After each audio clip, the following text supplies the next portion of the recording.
When I heard that Christopher Gans would be coming back to direct a new Silent Hill movie, I was pretty optimistic.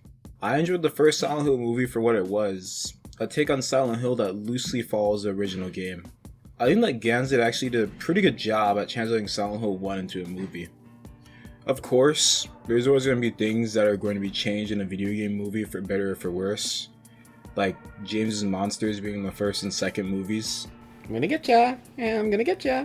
But things like that are inevitable, I guess. They just warrant me wagging my finger at the screen in disapproval. I enjoyed the second Silent Hill movie because of how much it made me laugh. It's genuinely a comedy movie. It's laughably bad to the point of enjoyment. Just turn your brain off and watch Silent Hill Revelation, no expectations at all. You're gonna have a blast. Even though he has no reason to be here, I have to admit the Pyramid Head scenes in Gans' first two Silent Hill movies are cool as hell. He's like the guard dog Valessa in this iteration, which is funny as hell to me. Go Pyramid Head, make them pay! Okay. The lead up to Return to Silent Hill was like Maria. It was never real. I legitimately only saw a trailer uploaded to YouTube and some TikTok posts that got little traction for the advertisement for this movie. There was also a half-ass ARG thing with a website only made for phones. You scroll, click on some things, and get a picture or something. You could also get a clue to go to a GameStop near you for some cool stuff. But of course, the only GameStop near me participating was in Timbuktu. It seems like I did more advertising work for the movie than Konami did themselves. Every time I told a friend that a new Silent Hill movie was coming out, they completely had no idea. Even some of the employees at the theater I went to were completely out of the Return to Silent Hill loop. I even had a hard time trying to find a theater near me that was actually showing the movie. What kind of movie is this that you have to go on a pilgrimage just to see it? I know some Silent Hill superfan in fucking rural Arkansas won't be able to watch the movie for a while because of how they're treating it like a small indie studio in Bajuki Land made it. So, advertising and publication was abysmal. That's okay, I guess. It's just gonna be hardcore Silent Hill fans showing up and the people they bring with. I don't need to say how critical Silent Hill fans are of everything, so depending on them to be your main viewer base is a losing game. Especially for not being faithful to the original narrative of the original game. On opening night, I walked into that theater with excitement, but also the feeling of knowing this movie's gonna be average at the best. Everything before the release of Return to Silent Hill told me that this is gonna be a different take on Silent Hill 2 with many liberties taken, that even Konami themselves didn't feel confident in. It didn't help that they didn't have the free postcard that was promised to me by the official Return to Silent Hill account. I showed the people at the theater the post, but they looked at me like I was insane. The manager offered to look in the bag for me, so I was left to look like a chud as the other employees told me that they genuinely had no idea their theater was supposed to get a postcard. Of course, the search came back with nothing. If you're watching this and work at that movie theater, I'm sorry. I finally walked into that screening, ready to watch whatever Christopher Gans did with Silent Hill this time. It's blah. The Return to Silent Hill makes confusing choices. Choices that make you say, why even bother changing this? First, James's outfit. I don't get it. Why change such an iconic outfit of horror gaming to something so generic? I'm not even opposed to the idea of redesigning James from the movie, but this is just too bland for my taste. This is just some guy named James now. I actually like Laura's redesign for this movie. It's fitting for Gans' version of Silent Hill.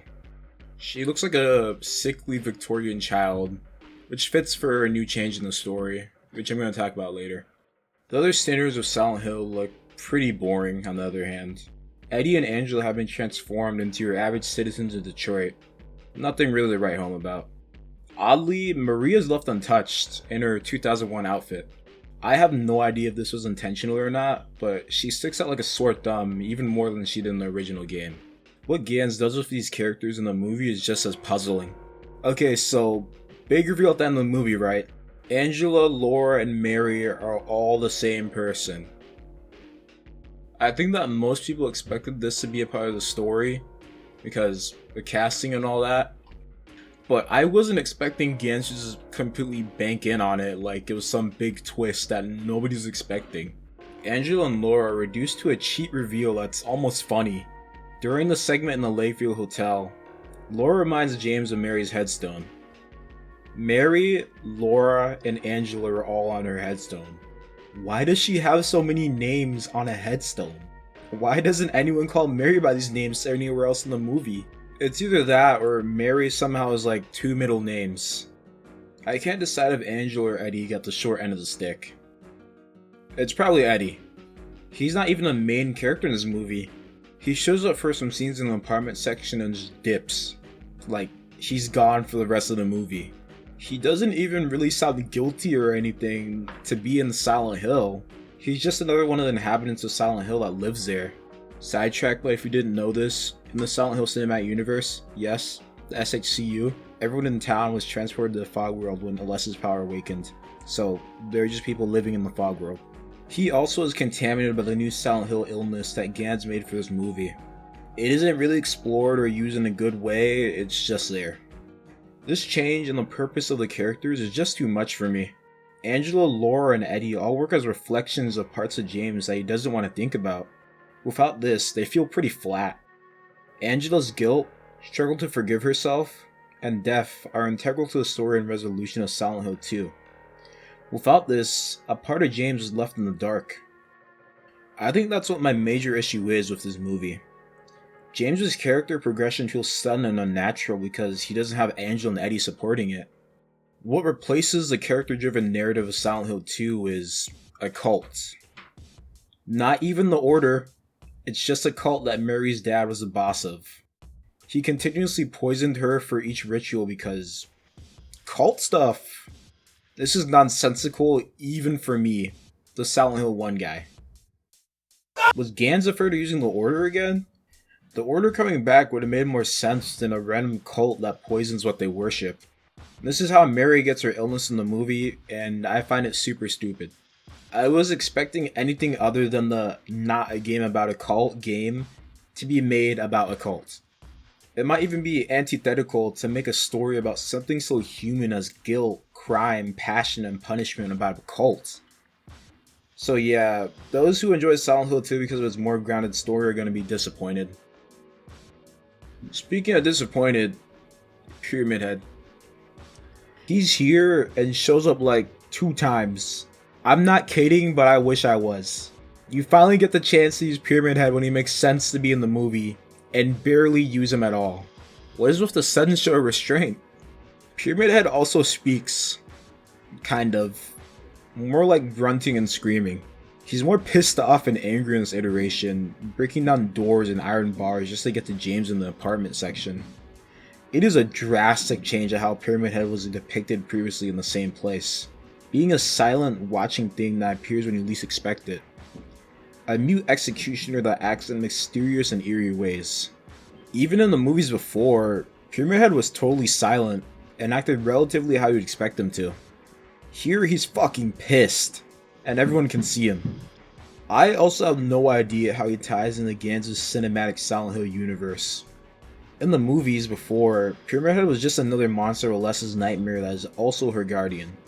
He also is Carnival Ride certified.